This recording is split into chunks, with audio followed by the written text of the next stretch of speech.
Sekarang kita akan bahas packer test nih. Ini ada rubbernya. Rubber ini connect ya. Ini kalau kita cuma punya satu rubber, itu kita single packer single. Kalau dua connect, di sini ada perforated pipe dan di atasnya ada rubber packer lagi di bagian atas. Nah, ini kita straddle. Jadi zona tertentu yang bisa diuji. Kalau yang ini kita biasanya rubbernya untuk uji di ya. Jadi kalau dikonekkan, mohon dipegangin, ya. Nah, nggak apa-apa. Lihatin ya ini.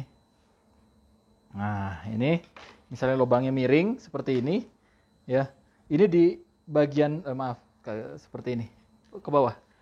Ya, ke bawah lagi. Nah, begini. Ini bagian kita mau nguji bagian yang bawah, berarti bagian yang atas ini diinflate sampai menutup lubang. Jadi ukuran ini harus lebih kecil dari ukuran lubang pada saat masuk. Jadi misalnya ini ukurannya P nih kayaknya, PQ, tapi kalau lubang HQ nggak bisa.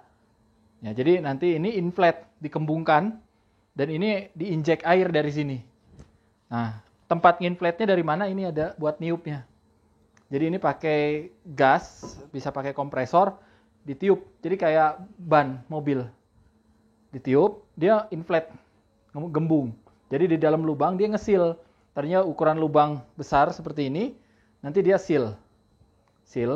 Nah, ini ada di bagian atas. Ya, ini kalau ini ada di bagian atas. Kalau double packer berarti connect dua. Ya, satu lagi ada lagi. Nah, kalau ini ya inflate. Nah, berarti kita nguji yang bawah. Nah, kita bisa naik turunkan. Kempesin lagi, kita nguji ke bagian yang zona yang berbeda di atasnya lagi atau di bawahnya lagi. Bisa sekaligus kemajuan pemboran. Kalau mau sekaligus kemajuan pemboran. Jadi seperti itu. Ya. Jadi kalau lubangnya ini kayaknya PQ, berarti lubang kita harus besar. Tapi kalau lubang kita HQ misalnya, rubber packer harus kecil dan bisa inflate menutup seluruh lubang ukuran HQ. Ya, jadi nggak ada tempat. Ya, jadi tersil.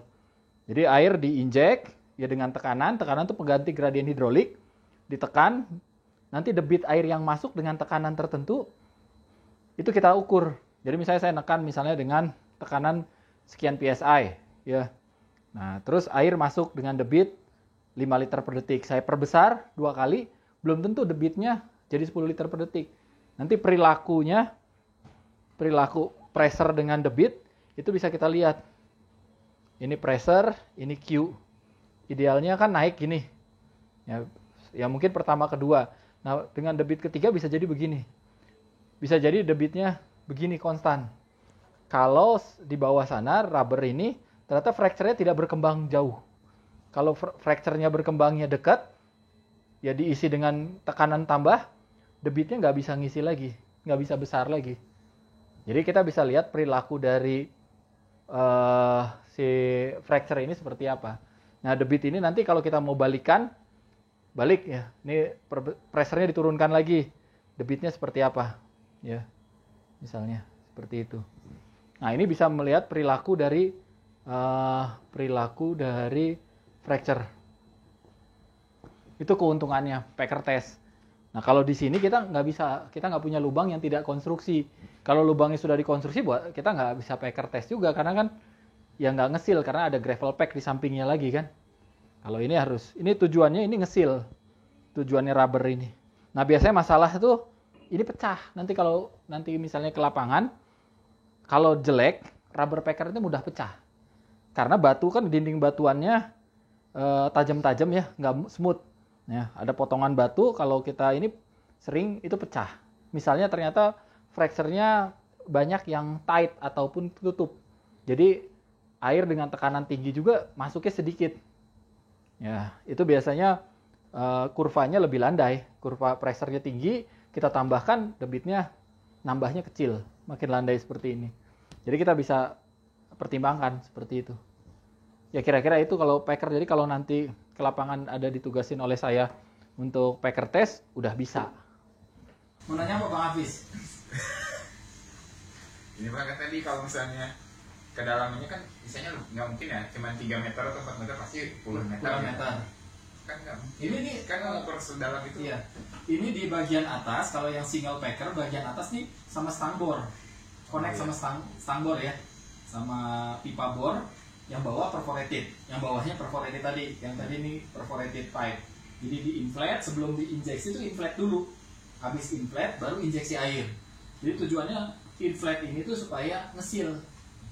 Berarti dari atas, ngesilnya dari atas. Kita mau uji dari atas atau dari bawah tergantung. Ini misalnya saya mau uji di kedalaman 100, ini turun di 100. Nah, terus saya mau menguji ke kedalaman 90 sekian. Ini naik di kedalaman sekian.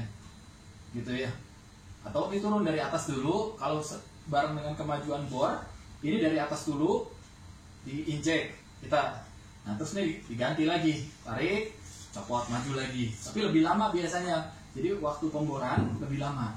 Tapi kalau lubang sudah selesai, kita mau injek bawah dulu, naik ke atas. Tapi tidak per zona yang kalau straddle itu enak. Kalau ini nanti kumulatif. Ya, kan kalau cuma satu kan Kita kan udah tahu Pak, aquifer bagian mana gitu kan ya. udah tahu Kita bisa pilih. tipologinya gitu kan. Aquifer itu ternyata tidak homogen nilai hydraulic conductivity permeability-nya. Terutama di fractured rock. Batunya sama nih. Batunya tuff, andesit gitu ya. Tapi yang atas misalnya tidak fractured, zona tengahnya ada banyak fractured, bawahnya enggak. Nah, kan kalau orang tambang kan ngegali per interval. Nah, ini untung. Keuntungan dari packer test itu nggak ada konstruksi. Tidak ada konstruksi sumur, jadi kita langsung saat pemboran selesai atau saat pemboran berlangsung. Kalau misalnya ada runtuh gimana? Kalau kalau itu runtuh, nggak tahu kan. saya berapa kali ngalamin runtuh itu ini ketanam, nggak bisa ditarik lagi. Udah inflate, batuan di atasnya jelek karena ngujinya saya dari bawah. Jadi kita harus lihat nanti RKD-nya.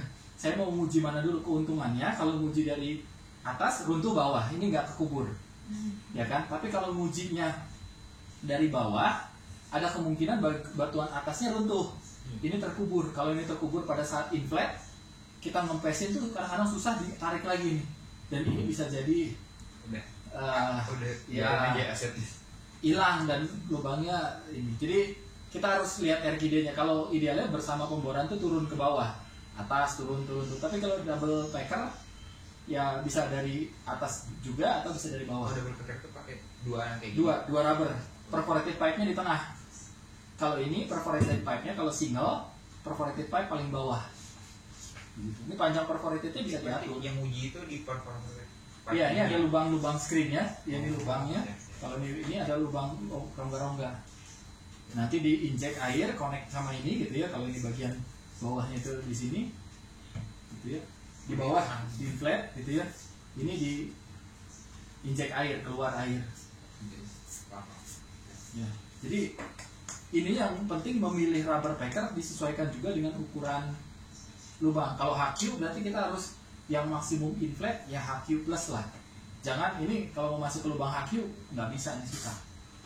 Pak, kenapa orang pakai ini? Kenapa nggak misalnya slug atau Nah, iya. kalau kita di media fracture dan kita pengen tahu bandingin Pak. keuntungannya ada di kuliah saya slide berapa itu? Apa itu? Benar, serius.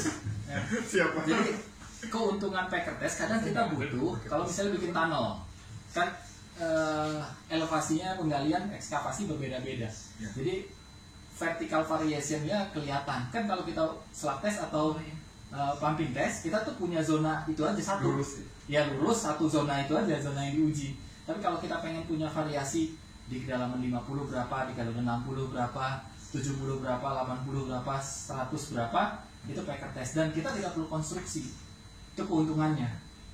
Tapi kalau dibilang kerugiannya dibanding pumping test, kalau pumping test kan selain parameter aquifer kita dapat parameter sumur, debit optimum sama efisiensi sumur. Tapi kalau pumping test juga kita dapat storativitas, ini nggak dapat. Storativitas kan sebenarnya ada pisometer yang diukur penurunan di satu pisometernya di jarak tertentu. Kira-kira itu sih sebenarnya. Tapi kita mau sering dibenerin nggak? Sering, Pak tambang mineral. Ini ya saya belajar juga dulu ini packer test itu di minyak namanya DST kayaknya ya. Drill stem test ada. Drill stem test. DST. Tapi itu nggak syarat ya?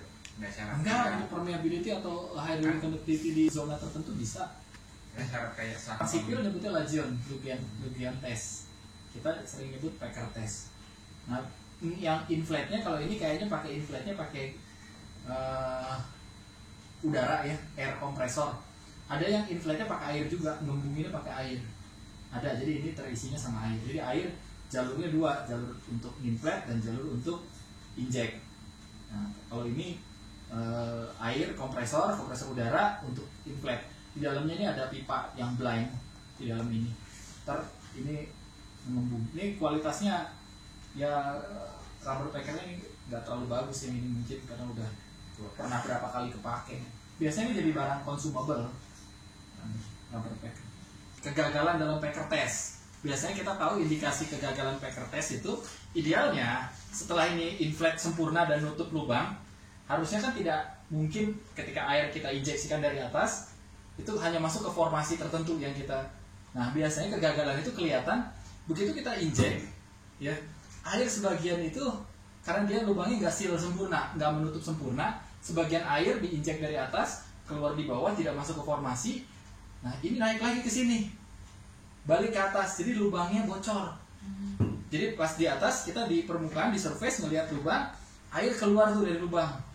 Air keluar dari lubang ini berarti seal packer kita nggak nutup dengan baik. Ini gagal, ini fail. Jadi nilainya tidak reliable. Kita nggak bisa dapat nilai Q sama P yang benar kan, karena sebagian Q-nya kan keluar di sini.